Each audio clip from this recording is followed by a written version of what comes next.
from Bug Eye Guys, we're working on this Bug Eye that's here from Texas for a bunch of restoration. And I don't want to get in Ted's way. I was working on the front end and changing the swivel axle, but I want to talk to you about this.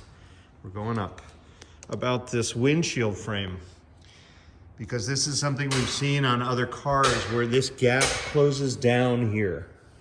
Remember that the top bar has to go up under this. On all the later series windshields that have two studs, there's a bar that hooks under here if you're unfamiliar, and that stops the top from ballooning upward in the middle. You've got to have that bar. We sell them in our catalog if you're missing that bar.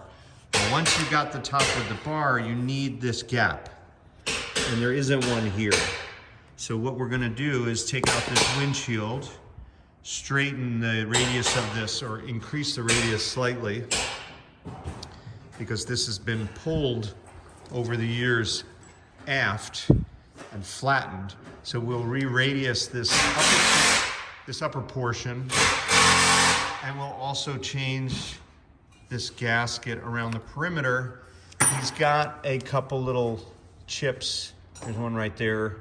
And there's also, it's hard to see from this angle, but there's scrapes from the windshield wiper blade. These blades have left their mark on the glass.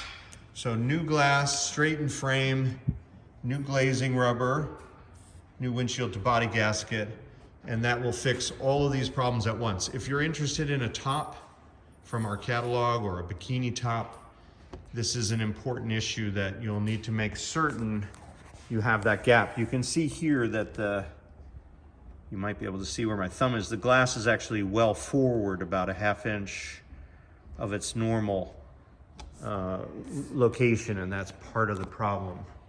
So there you have it from up high here on the lift at Bug Eye Guys.